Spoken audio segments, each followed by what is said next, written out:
Welcome back. आप देख रहे हैं देश का number 1 debate show Aar Paar news 18 India पर। मेरे साथ गौरव भाटिया, डॉक्टर अजय आलोक, चरण सिंह सापरा, पप्पू यादव और डॉक्टर अनुराग भदौरिया हैं। अनुराग भदौरिया, इस मौके पर मैं इस दौर में आपकी बात आता हूं। अनुराग भदौरिया, अगर आप बोलते थे कि नौकरी की बात होनी चाहिए, इस देश के अंदर रोजगार की बात होनी चाहिए, ये रोजगार की बात हो रही है, ये कंपल्शन तो है नहीं, जबरदस्ती तो किसी को दिया नहीं जा रहा, ये लेना ही लेना होगा। ये वैक्सीन तो है नहीं कि अगर नहीं लेंगे तो आप बीमार पड़ जाएंगे, ये तो ऑप्शनल है। आपने तो हालांकि वैक्सीन पे भी काफी सवाल खड़े कर दिए थे। अमीश जी, जब से भारतीय जनता पार्टी की सरकार इस देश में आई है, पूरी जनता अग्निपथ पे ही चल रही है। बेरोजगारी का अग्निपथ है, महंगाई का अग्निपथ है, नफरत का अग्निपथ है। अग्निपथ पे ही तो लाके झोंक दिया है जनता को। जनता सुकून की जिंदगी जी कहाँ पा रही है। अब वो एक अग्निपथ और अग्निवीर लेके आए हैं कि 4 साल की नौकरी मिलेगी, माने आपको किशोरावस्था में भर्ती करेंगे और भरी जवानी में आपको निकाल देंगे। मतलब भरी जवानी में उसकी जॉब चली जाएगी। उसके बाद उसका आप सोचिए उसका फ्रस्ट्रेशन की सीमा क्या होगी। एक युवा 4 साल तक वो नौकरी में रहेगा, लेकिन उसकी स्टेबिलिटी नहीं रहेगी। आपको कोई नौकरी दी जाए अमीश जी, हमें आपको किसी को भी, और उसको बोला जाए कि परमानेंट नहीं है। आप 17 साल की, मैं जानना चाह रहा हूं, आप 17.5 साल की उम्र में कौन सी नौकरी कर रहे थे? आप 17.5 साल की उम्र में कौन सी नौकरी कर रहे थे? अनुराग भदौरिया बताइए। मेरा सवाल सुन लीजिए, आपको सही जवाब दूंगा। 17.5 पारिवारिक किसी का कारोबार हो तो अलग बात है, लेकिन 17.5 साल की उम्र में किसको नौकरी मिल रही है? सुन तो लीजिए, आप बोलने तो दीजिए ना जी। हाँ ठीक है, बोले दीजिए। 17.5 साल में लोग पढ़ के परकप हो रहे थे, मजबूत हो रहे थे, तो सरकार की जिम्मेदारी है कि 17.5 साल में लड़कों को आप जो सपना दिखा रहे हो झूठा, उसके सारे बच्चे 17.5 साल तक पढ़ते हैं। आप उनको सारे बच्चे 17.5 साल तक पढ़ते हैं, गारंटी अनुराग भदौरिया ले रहे हैं। अरे मेरी 17.5 साल तक आपके गांव के सारे बच्चे 17.5 साल तक नहीं, लॉजिकल बात करिए ना Anurag Bhadauria, we have to talk logic ना। 17.5 साल तक आपके गांव के सब बच्चे 17.5 साल तक की उम्र तक पढ़े हैं, सबने 12वीं पास करी है। तो 17.5, अरे बोलने तो अच्छा ठीक है, आप बोलें, अब बोले तो सरकार की जिम्मेदारी होती है कि 17.5 साल में उनको सुन तो लीजिए, उनके माँ बाप को इतना मजबूत करें, उस परिवार को कितना मजबूत करे, उसकी बच्चा 17.5 साल में अच्छा सा पढ़े, एग्जाम दे, आईटी और बड़े बड़े एग्जाम क्लियर करे। ये भी तो सरकार की जिम्मेदारी है। बिल्कुल, आपका बड़ा अच्छा सजेशन है, लेकिन कई बच्चे नहीं पढ़ते। माँ बाप कईयों के बड़े मजबूत होते हैं, लेकिन अच्छा नहीं कर पाते।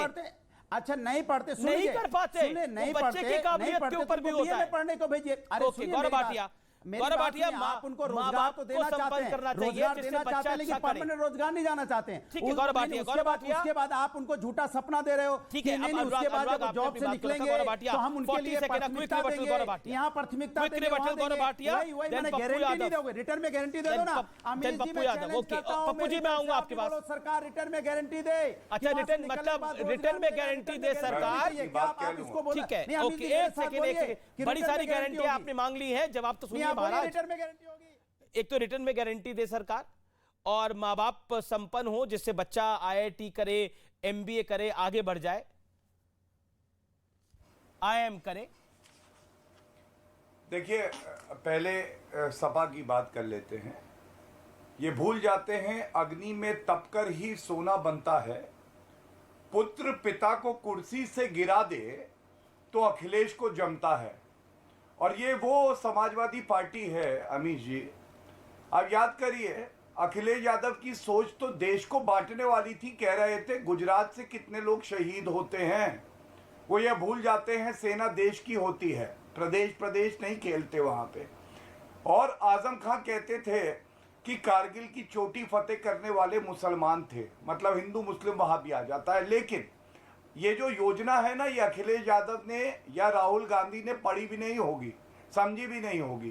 क्योंकि जैसा आपने भी बताया, उत्तर प्रदेश, हरियाणा, उत्तराखंड, मध्य प्रदेश, सीएपीएफ और असम राइफल्स, जो लोग 4 साल की सेवा देके सशस्त्र बल से निकलेंगे, उनको प्रायोरिटी देगी आगे की जॉब के लिए भी। ये बात इनको समझ में नहीं आई। 20 लाख रुपए 21 साल की उम्र में अगर एक युवा कमा ले, वो इनको समझ में नहीं आएगी। जी जी जी। और कांग्रेस की बात कर ले, एक मिनट बस, जी जी, प्लीज अमीर जी। कांग्रेस कह रही थी कि जल्दी कर दी। देखिए, 10 साल राफेल नहीं आया, इनको कोई जल्दी नहीं थी। ये कह रहे थे अरे ठीक है, हमारे जवानों के पास बुलेट प्रूफ जैकेट नहीं थी और ये वीवीआईपी चॉपर ले रहे थे, इनको कोई जल्दी नहीं थी। 30 साल तक 1 रैंक 1 पेंशन लागू नहीं कर पाए मोदी जी ने करी, इनको कोई जल्दी नहीं थी। हाँ, हमें जल्दी है, हमें जल्दी है कि हम अपनी सेना को मजबूत बनाएं। जरा बताओगे? शांत कराइए। नहीं बताओ, आर्मी में इन्फेंट्री किसको कहते हैं? शांत करो, चुप रहो। के बारे में ज्ञान अरे दे रहे थे ना। तोते मैं चुप पूछ रहा हूं रहो। आर्मी के बारे में। तोते ये बताओ, आर्मी के जब बारे में अखिलेश यादव ने बोला था कि शहीद गुजरात से कोई नहीं हुआ, वो सही था या नहीं? तोते बीच में बोलते हो, बदतमीजी करते हो, इन्फेंट्री पर कट गए तुम्हारे, उड़ पाते नहीं, और उसके बाद भी आके अनर्गल बात करते हो। अच्छा बताओ, तुम मुझे बताओ, नहीं तुम मुझे नहीं, तुम्हें क्यों बताए? तो तुम्हें तोते को क्यों बताए? बताओ, ये वो तुम बताओ, तोते तुम बताओ, तुम मुझे बताओ, तोते क्यों बोला अखिलेश यादव ने कि गुजरात से कोई शहीद नहीं होता है, सेना देश की होती है, देश की। बोलो तोते, बीच में बोल रहे हो बदतमीज आदमी, बदतमीज आदमी। राम गोपाल यादव, गौरव अब आप शांत हो जाइए। राम गोपाल यादव कह रहे थे पुलवामा कराया क्योंकि चुनाव है, माफी मांगेंगे राम गोपाल यादव? एक सेकंड बोलो। अच्छा, पप्पू यादव कुछ कहना चाह रहे हैं, ठीक है, पप्पू यादव कुछ कहना चाह रहे हैं, then doctor Ajay Alok and Charan Singh Sapra also waiting. तुम्हारे प्रश्नों का उत्तर देंगे। ठीक है, एक सेकंड, एक पप्पू यादव, एक second, Charan Singh Sapra Pappu Yadav, 1 second, I am coming to you Pappu Yadav. Charan Singh Sapra, एक सेकंड, चरण सिंह सापरा 17.5 साल की उम्र में, 17.5 साल की उम्र में अगर किसी युवक को कार्य मिल रहा है, उसे काम मिल रहा है और उसके साथ उसको 12वीं का सर्टिफिकेट भी मिलेगा, उसके बाद उसको बाकी जॉब्स में, सीआरपीएफ में, राज्य पुलिस में, सशक्त बलों के अंदर, पैरामिलिट्री फोर्सेस के अंदर उसको प्रिविलेज मिलेगी, क्या आपको लगता नहीं है ये बेटरमेंट ऑफ द सोसाइटी है? नहीं, अगर बेटरमेंट ऑफ द सोसाइटी है तो जो हजारों लाखों युवक आज जो प्रोटेस्ट कर रहे हैं, चाहे उत्तर प्रदेश में, बिहार में, हरियाणा में, राजस्थान में, दिल्ली में, तो क्या वो बेवकूफ हैं? खाली आप समझदार हैं और भारतीय जनता पार्टी बहुत समझदार है। वो लड़के सारे बेवकूफ है जो वहां पर प्रोटेस्ट कर रहे हैं, नंबर 1। नंबर 2, इस स्कीम के अंदर जो 6 महीने की ट्रेनिंग है, वो 6 महीने की ट्रेनिंग, आपको पता है मिलिट्री के अंदर ट्रेनिंग कितने महीने की होती है? 11 से 12 महीने की होती है। 6 महीने की आपने ट्रेनिंग दी, इनको हर साल की 2 महीने की छुट्टी भी होगी, 6 महीने तकरीबन वो निकाल दो, 4 साल में से 3 साल तो इसी से निकल गए। अब 3 साल की वो नौकरी करेंगे, उसके बाद में जो 75% बाहर आएगा और उसको नौकरी नहीं दिखेगी, और ये जो भारतीय जनता पार्टी के मुख्यमंत्रियों ने जो जुमले बोले हैं, ये कहेंगे वो तो राजनीतिक जुमले थे, हमने कहा था हम आपको भर्ती देंगे, अब नहीं दे सकते। क्या ये कहते हैं कि इस पे लेजिस्लेशन होगी? ये भारतीय जनता पार्टी के मुख्यमंत्री को भारत सरकार की स्कीम नहीं है, ये सेना की भी स्कीम है, तो आप सेना पे भी बिलीव नहीं कर रहे इस बात को लेकर? सिर्फ सेना भी तो है इसमें इन्वॉल्व, तो सेना भी झूठ बोल रही है व्यापक चर्चा होनी चाहिए। मैंने इस पे कहा कि इस पे व्यापक चर्चा होनी चाहिए थी, पायलट प्रोजेक्ट होना चाहिए था। आपको पायलट प्रोजेक्ट से क्या प्रॉब्लम है बताइए ना अभिष जी, क्यों आप कहते हैं कि पायलट प्रोजेक्ट नहीं होना चाहिए? बिल्कुल पप्पू जी, मैं आपको बता रहा हूं, पायलट प्रोजेक्ट नहीं होना चाहिए। अजय आलोक 40 सेकंड, अजय आलोक। देखिए, सापरा साहब को मैं बता देना चाहता हूं कि इस प्रोजेक्ट पे चर्चा 2 साल से चल रही थी और सेना के तीनों प्रमुख, एयरफोर्स, आर्मी और नेवी के चीफ, तीनों ने इस पर डिस्कशन की। जनरल विपिन रावत जो जिंदा थे वो भी इसके पार्ट में, पायलट प्रोजेक्ट इसकी चर्चा नहीं हुई, ये कहना बेमानी है। आज सेना अब एक मिनट, पायलट प्रोजेक्ट हुआ नहीं हुआ, आपका सुझाव है, सरकार मानेगी नहीं मानेगी, ये सरकार के ऊपर है। ठीक है, आपका सुझाव सरकार के पास चला गया, गौरव भाटिया हैं, पहुंचा देंगे कि पायलट। तो मैं कह रहा हूं हठधर्मी की बात तो मैंने पहले कही। बस एक दूसरी बात, मेरी बात सापरा साहब सुनिए तो सही। आर्मी में या किसी भी पैरामिलिट्री फोर्सेस में घुसने के लिए पहली रिक्वायरमेंट है कि आपको अनुशासन में रहना पड़ेगा। जो आज उपद्रव, एक मिनट सुन लीजिए सापरा साहब, जो आज उपद्रव कर रहे हैं, ट्रेनें जला रहे हैं, क्या आपको लगता है कि ये आर्मी में जाने लायक हैं? इनको आर्मी में लेने की सोचना भी चाहिए। बिल्कुल उपद्रवी हैं साहब, और आप भी जानते हैं ये प्रायोजित है, आप भी जानते हैं ये प्रायोजित है। जो अनुशासित नहीं रहेगा वो आर्मी में कैसे जाएगा? और अगर इनको नौकरी नहीं मिली 4 साल के बाद में, तो क्या जवाबदारी आप साल आर्मी में रहेंगे? आप जवाबदारी लेते हैं? और ये ट्रेंड युवक होगा जिसने आर्म्स की ट्रेनिंग ली होगी, आर्म्स की ट्रेनिंग लिया हुआ युवक अगर नौकरी पे नहीं लगेगा तो उसको एक बात बताइए, वाले लोग मिल गए तो 42 साल की उम्र में, 42 साल की उम्र में अगर मैं सही हूँ, 40 से 45 साल की उम्र में कई आर्मी के जवान रिटायर हो जाते हैं, सूबेदार से लेकर तमाम लोग रिटायर हो जाते हैं। वो क्या कर लेते हैं? उनको सारी ट्रेनिंग होती है, उनको टैंक चलाने की भी ट्रेनिंग होती है, उनको तोप चलाने की भी ट्रेनिंग होती है, उनको बंदूक चलाने की भी ट्रेनिंग होती है, AK-47 से लेकर पिस्टल चलाने तक की भी ट्रेनिंग होती है। वो क्या कर देते हैं? वो खराब हो जाते हैं क्या वो रिटायरमेंट के बाद? वो 42 साल की उम्र में रिटायर हो जाते हैं in the age of 42, in the peak, जहां उनको अपने परिवार के लिए सबसे ज्यादा जरूरत होती है, वो रिटायर हो जाते हैं। वो खराब हो जाते हैं क्या? और किसने मना करा है कि इन देश के युवाओं को, जिनको 17.5 साल के अंदर जो आवेदन कर रहे हैं, ये फुल आर्म फोर्सेस के लिए आवेदन नहीं कर सकते? मना किसने किया है? दे कैन ट्राई, सिर्फ मेरिट ऊपर जाएगा, एज सिंपल एज दैट। उसके लेकर तूफान मचा रखा है पप्पू यादव। ये कितनी इलॉजिकल बात है कि 40 साल की उम्र में अगर जवान रिटायर हो जाएगा तो वो देश के लिए खतरनाक हो जाएगा। वारी सियासत, जो देश के लिए मरने मिटने की बात कर रहा है, वो देश के लिए खतरनाक हो जाएगा रिटायरमेंट के बाद। ये कैसी सोच है गिरौनी? सर अनिमेश जी, मैं अनिमेश जी हाथ जोड़ता हूं आपसे, एक बार सुन लीजिए। पहली बात आप ये सुनिए कि सर ये जो हिंसा, ये जो लोग कुछ बात कर रहे हैं नौ यूथ, और ये आप याद करिए अनिमेश जी मंडल कमंडल को, याद करिए मंदिर मस्जिद के जुग को, आरक्षण को, गुज्जर आंदोलन को, जाट आंदोलन को, याद करिए किसान, ये जितनी सारी आंदोलनें दुनिया में हुई, क्या ये लोग प्रधानमंत्री, मुख्यमंत्री, गवर्नर और राष्ट्रपति बनने के लायक नहीं थे? जो पूरा देश जला था, लाखों आदमी मरे थे। एक दूसरी चीज याद करिए, काला धन से लेकर के अभी तक 2 करोड़ 16 करोड़ नौकरी की क्या हुई?